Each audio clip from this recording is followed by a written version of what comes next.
Ka menteri kenat karep karyang jong jylla ke Dr. Ampareen lingdo kala pentep hapok yang dorbat bagi don san Hajar tam na ke thong Ri Hajar ki Nongrep ki pelayo ya ke jing Hikai ban rep da ke Sboh Mariang ban sange no ban penun kam ya ke Sboh dawai. Abu jubab ya ke jing kali ke bela wanra du Emily ke melim uba Roni vilingdo. Ka Dr. Ampareen kala ong banadu ba ka sorkar kala pensange ban penun kam dawai Sboh. Ka sorkar India kam a jing rapshu ya ke Sboh dawai.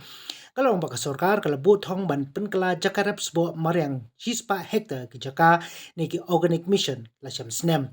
Kalau bahkan simpor ban penkala ya karep Sboh Mariang na Sboh dawai namar baki Nongrep ki syam jing ban le marmar hadin baki lamlen ban penukam Sboh dawai kamtam ya ki katu kat ni ki marrep. Honorable Speaker, sir, reply to staff question 120, sir. Sir, achievements and positive impacts that have been observed since the introduction of the Meghalaya State Organic and Natural Farming Policy 2023 are: 1. An organic society has been formed, namely the Meghalaya Natural and Organic Society for Livelihood and Innovation of Agriculture, to implement organic and natural farming initiatives in the state. 2, sir, the Meghalaya State Organic Mission 24 to 28 has been formulated and launched on February 15, 2024, with the ambitious aim of converting and sustaining 1 lakh hectares of land under NPOP certified organic cultivation. 3, sir, 6 service providers have been empaneled to facilitate certification processes and implement the mission, sir. Roni, your supplementary. Yeah. So I'd like to commend the Honorable Minister. We've seen under her charge a lot of interventions have been done, and one of them is this organic mission. So may I know from the Honorable Minister, in this society, are these stakeholders, the farmers, also included in this society of Meghalaya's Natural Organic Society for Livelihood Innovation of Agriculture?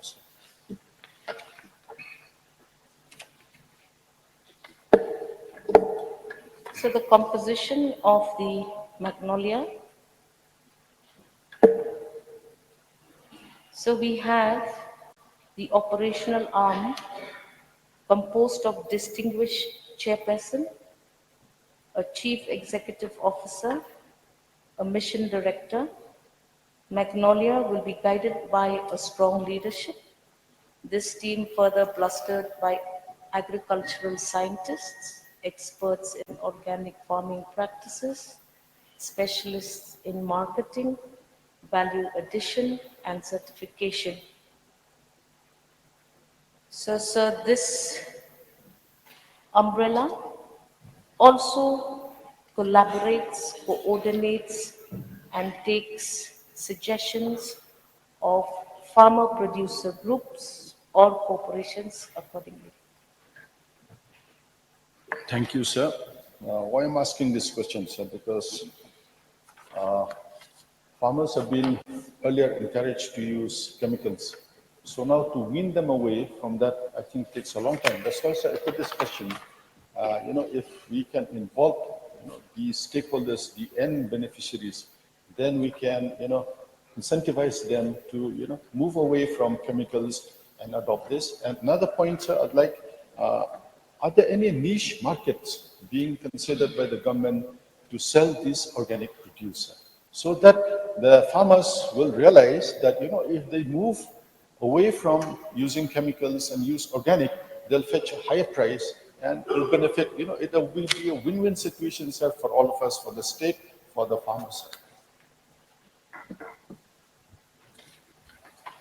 So two big questions have been asked. I will try to respond accordingly one by one. Firstly, sir, we are familiar with the fact that on the 12th of June 2014, state discontinued chemical cultivation practices. Subsequent to that, over and above the fact that we were not anyways eligible for this fertilizer sanctions and subsidies for the Ministry of Chemicals and Fertilizers. Subsequently, in 2022, because farmers expressed the inability to quickly shift from non-organic to organic practices, a small window was then decided as a policy by the Department of Agriculture. So the intention now is to ensure that we address this entire um, organic application in a phased manner. We have earmarked, or shall we say, we have looked at the entire map of cultivable land, and we are now slowly increasing this and placing it under the map of organic farming. So this year, I mean in the next 4 to 5 years, we expect to ensure that about 100 hectares of land will be cultivable under organic mission. Second question you asked, sir, can you repeat? Outlets for, these organically produced crops. Beg your pardon, sir? These outlets, markets to sell this, marketing of these organically produced crops so that, the customers will know where you can obtain those organically grown crops. So, Honorable Speaker, sir, we are now proud as a state of Meghalaya to talk about success stories. So there are success stories in the Ribhoi areas. We have a particular company, farmers have agglomerated together. We have the Jirang Organic Agro Farmers Producers. Let me tell you the kind of things that these groups are doing.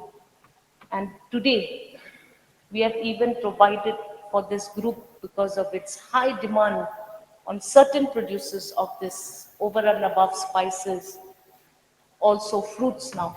So we've also provided them with additional support of the waxing machine to increase the shelf life of their produce. They have a high turnover. I don't have the detail of that latest high turnover. These producers are now being marketed not just to Indian markets, but also looking at markets abroad. That is what the department is now engaging in its various schemes. Then we also have another group, the Eastern Ribhoi Organic Farmer Groups. So here as well, through this Mission Organic Value Chain Development for the Northeastern Region program, they are also marketing ginger, turmeric, amongst some of the other producers. We also have lay-by markets, where through the intervention, personal interest of the Honorable Chief Minister and his office, we are now going to be showcasing, not just showcasing, encourage sales in various huts across the state. We also looking at exchange of these producers through border huts and other outlets. There's a big plan under this mission, sir, and I'm confident that we will reach somewhere.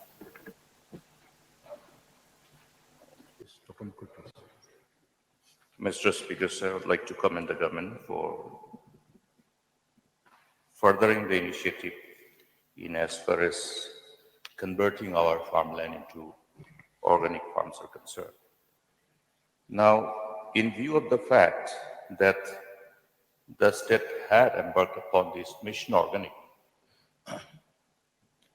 almost 10 years back, and substantial amount of fund has been spent both from the state exchequer, state fund, as well as from Government of India. Now there is a need to be really cautious, clear and cautious on one possibility of duplication of schemes. Because as per the inputs, I have some apprehension that there has been some duplication of schemes, meaning the areas which were already taken up under the state plan was also taken up by the fund from Government of India. Therefore, I would like to know from the Honorable Minister in charge, in view of this transition from the earlier mission organic to this new initiative, which is also same, may I know what is the total area which has been converted in as far as the certification of organic is concerned? The areas for which organic certifications have so far been issued with a breakup of the areas covered under state plan, state fund and the Government of India. So that the further areas which will be covered will have a complete clarity. So the query raised by the Honorable Member Dr. Mukul Sangma sir encompasses a huge reply, because there are various components of sanctions, components of areas that we have achieved. We understand that he is the author of this vision and this important intervention. We are aware that he himself is also keenly observing the progress of the work. With your permission, sir, so that I do not waste the time of this House, may I be permitted to lay all of these statements on the table of the House? You may do that. I'm not done yet, Mr. Speaker. Yes. Very important program, because it's not just confined to our focus on food security, but we also want to integrate our seriousness pertaining to our resolve to ensure nutritional security. Now, health and food, they are inseparable. So, like what we Garo says, me, some, I always used to remind ourselves that what we eat, what we drink, will determine our well-being. This is the same approach which is adopted by Britishers. Eat your food that in such a manner that you don't have to take medicines. So I think that's the whole concept, keeping in view the natural advantage that we have by default, because our farmers don't use pesticides. So my point is now here, keeping in mind the constraint of convincing people for transfer, or rather converting non-organic farming to real organic format. What is the total number of farmers who have participated so far, and how many certifications have been so far given for the farmers who have agreed to participate in these programs under Mission Organic preceding this launch of this program? So under the Mission Organic Value Chain Development for Northeastern Regions, the physical progress area-wise and number of farmers, we had targeted 6,000. We have achieved 6,000. Number of farmers, 6,000, achieved 5,126. FPOs, we have targeted 12 and we have achieved 12. In the second phase, we have an area of 8,000 hectares. Targeted, achieved also 8,000, farmers 8,000. In fact, we have done much better in the second phase, where we have about 9,867 farmers already in the program. Then we also have FPOs, 16 numbers, both targeted and achieved. We understand, sir, that in order to achieve the target of organic farming, we have a big challenge: availability of alternative farming nutrition. So we've also looked at biofertilizers, and in fact, we are now having our own biofertilizer lab at Upper Shillong, the State Biological Control Lab. We are increasing our capacities to make sure that farmers have an alternative to nutrition for farming. We also have one in Nongrep Hills, the biofertilizer unit at Meghalaya. Then we also have one biofertilizer unit at Hikai in East Khasi Hills. So we are trying now, therefore, to not only encourage farmers, but we are also making sure that farmers are handheld in the right way. Certain areas in the state, which likely will take a much longer time to be included in the organic map. For example, farmers who grow green vegetables, cauliflower, tomatoes. These are the farmers that, because of the conditions of their farming practice in so many years, they've not been able, or they may not be able to be weaned quickly to get into an organic mode. However, we have the other farming practices, the big plantations, multi-cropping plantations, where we don't have nutrient dependent farming uh, produces. So those like ginger, we have turmeric, we have black pepper, and a host of other producers. And I myself, as a minister, I'm trying to familiarize myself with these great, developments that are now unfolding.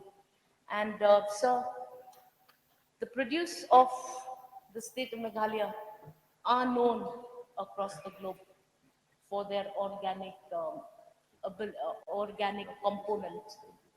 And Meghalayans, as a practice, through time immemorial, have always preferred to go for this organic plantation. Yes, please answer, Swin. I want to first make a statement or comment, and then I may ask a simple question. Sir, this organic farming is an adaptation to climate change or climate resilience, which I appreciate the government or the department has think upon. But making purely organic in our state, I think it is a very Herculean task. Because it takes some conversion period, maybe 3 to 5 years. You have to identify the crops like tomato, potato, cabbage, which is very difficult to go for purely organic if you go for a large scale production. So, because organic means we have to avoid spraying of chemicals, fertilizers, or chemical pesticides. This will help in reducing the soil pollution, the water pollution, and the air pollution. So may I request the department concerned to identify the certain crops, identify the certain area, and handholds the practice to convert into an organic production. May I request the government to handhold the practice on conversion of inorganic to organic production. Point noted, sir. Barden. So the question that I'm planning to raise has been expressed by the other members. But anyway, I just want to know from the honorable ministers, the number of farmers in percentage who have shifted from to organic farming with cabbage, cauliflowers, these green vegetables in particular, in percentage.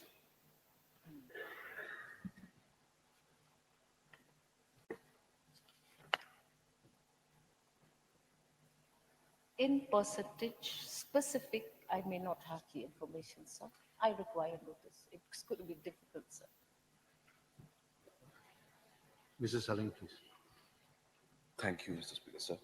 Uh, I'm also happy the move that is made by our government and the policy that they are doing so to preserve the organic in our state. But on the other point, Mr. Speaker, sir, whenever agriculture team goes, they try to, dilute the whole systems of naturally produced by the local people itself sometime. Now, my question is, Mr. Speaker, sir, we're talking about organic. So is there any natural preservations to transport all those organic materials to the markets? Because otherwise, if it is not so, then it will dilute the whole concept of organic. The organic vegetables or organic materials to the, because it takes 2-3 days, or when you are exporting outside, it even takes a week. So is there any natural organic way of natural preservation? Honorable Speaker, sir, we are very fortunate that we have the temperature, we have the correct climate to actually allow our farmers to market their products. However, domestic circulation of this produce may not be too challenging for the farmers, despite the fact that we have also instituted various hubs, grading, cold storages facilities. We've also given the vehicles to these farmer producer groups, organizations, societies, etc. And a question asked by the honorable member may be too vague. If I can know specifically what exactly is he talking about. Are we talking about the circulation of these producers, or are they talking about whether the government is doing anything to make sure that all of these various interventions are done by us? I need clarity on the question, sir. What I mean to say is, Mr. Speaker, sir, the question is very simple actually. Whenever we take the produce, now what I have seen, especially in Najing Bazaar itself, from my constituency, they build in a bulk. They bring all the produce in a bulk, and they don't have a place to keep in the storage. Now, cold storages and all, and we don't have a proper cold storages to keep their produce after they, after they cultivate their products. So, in view of that, is there any natural preservatory kind of a system where they can preserve it naturally? Otherwise, if they spray something, then the concept of whole natural organic will dilute. This is what I'm asking. Is there any natural preservatory, system? If there is, if you're talking about the cold storage, how many cold storage are there in the state of Meghalaya right now? So we, as a department, like I said, on certain producers like tomatoes, mandarin, we have what we call the waxing facilities. And I've just said, we have experimented this in Biboy, in Jirang, and that is the first of such a natural, a wax, which is not organic in nature.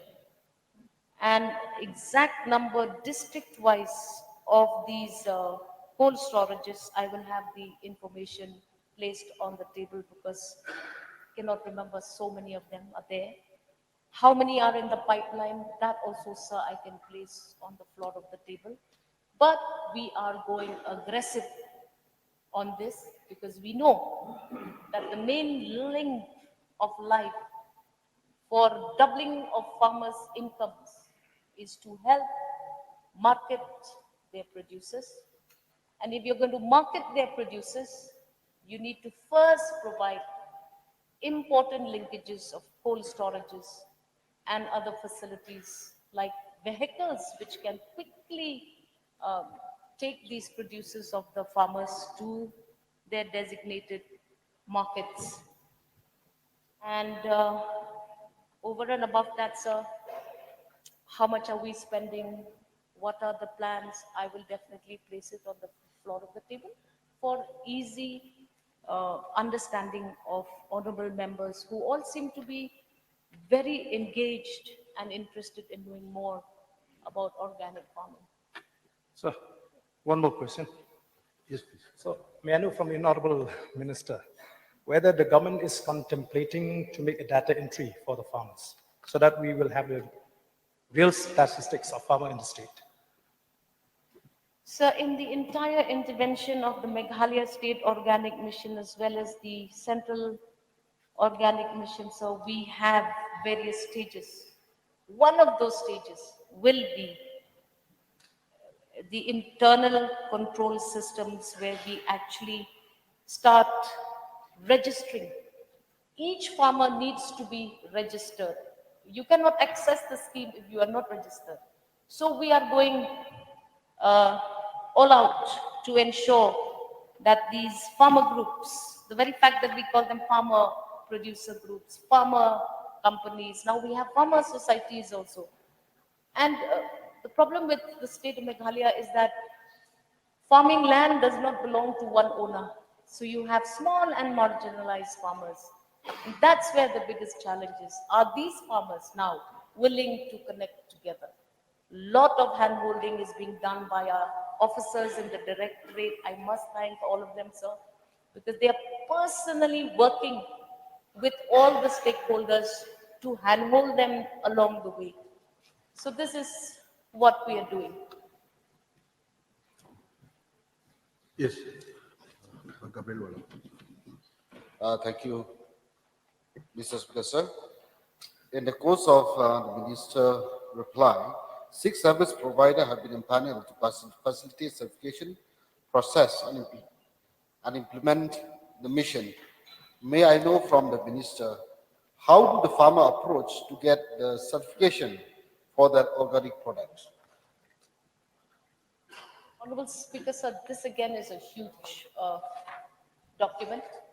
I can place it on the floor of the House, but the certification process broadly will require a baseline survey, farmer group formation, internal control system management, maintaining a farm diary, managing supply of on-farm and off-farm inputs, third-party inspection and certification, market linkages under the MOBCDNER.